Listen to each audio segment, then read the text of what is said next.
In this video, I got a cool little monster truck, little tabletop sized monster truck from Stirlingkit.com. It is 4-wheel drive, it's actually got a metal chassis, it's actually got a lot of little fun tricks, including the lights and everything. And this is the truck that we're going to be testing out today on the video. If you are new to the channel, welcome. My name is Troy, this is Roadside RC. You'll tend to find me bashing or crawling or drifting or racing, plus doing product review videos and how-tos. Truck comes in, nice little box here, not a lot of information on it. Do note though that you can see here on the front, it does have two different varieties. So we're dealing with the blue monster trucky variety, but there's also a yellow Jeep, which I think based on the performance of this truck might be a really good option. Inside the box, you will have a little bit of just a basic instruction manual here, just a few pages to get you up and running and familiar with the truck.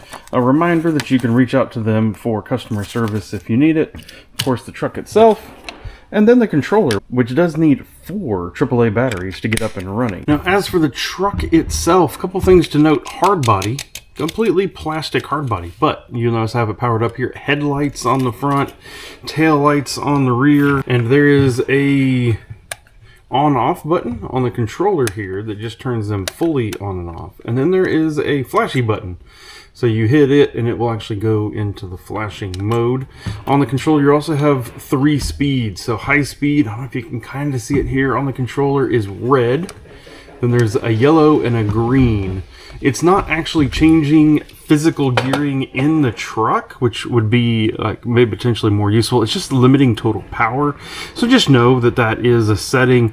And going down to the lower speeds does not give you like increased torque or anything. It just limits the top speed.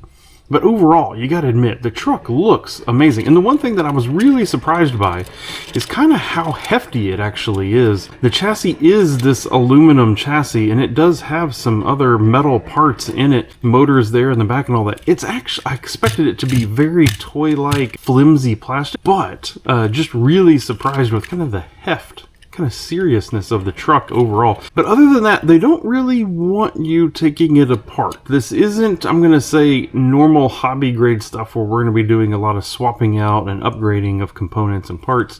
What you'll notice is the body is actually physically screwed down to the chassis.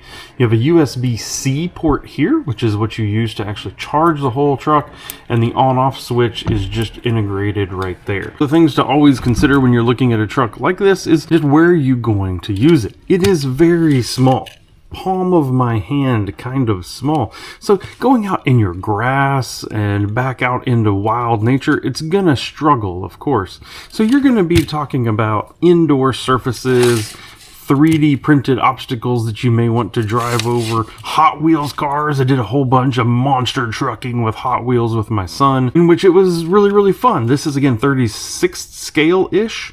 A lot of Hot Wheels are 43, 46, I think, something like that. I forget what they're supposed to be, but they're a lot smaller. So the truck went over the Hot Wheels cars with ease. That did not dissuade my son from wanting to do it over and over and over again, though. It doesn't bring me to the one point, though.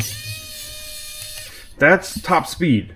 So it's not going to be one of those monster trucks where you get out and you're doing crazy, wild, backflippy stunts and things along those lines. It is a little bit more of a crawler with a fun monster truck body on it, which means things like this obstacle right here, it is easy to go over. It has a lot of flex. It's a lot of fun to kind of just figure out what it can drive over.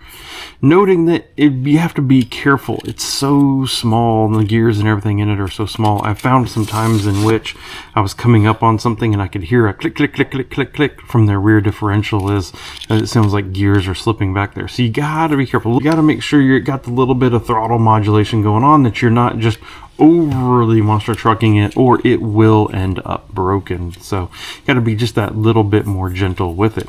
Heard pretty good things about this truck from some other folks, and so I picked mine up from Stirlingkit for just about $50. And you know, honestly, it's pretty decent for 50 bucks. Little fun truck. I've been surprised over the last few days as my son and I have been messing with it and just trying it in different ways, how much fun we've had kind of monster trucking over different things, finding different things around the house to try to drive it over and see how it would do. We've had quite a blast with it, and so for $50, easy, kind of easy small box, kind of gift size, yeah, it's pretty fun. If you have any other questions about what I've done with the truck, anything I didn't answer about the truck for you that you're curious about, please leave them down in the video comments and I'll be happy to answer them there. If you are curious about other little small monster trucks and everything else that I have reviewed over time, there'll be a playlist popping up over here to your right, and I hope to see you in one of those videos. So thank you for watching, and goodbye.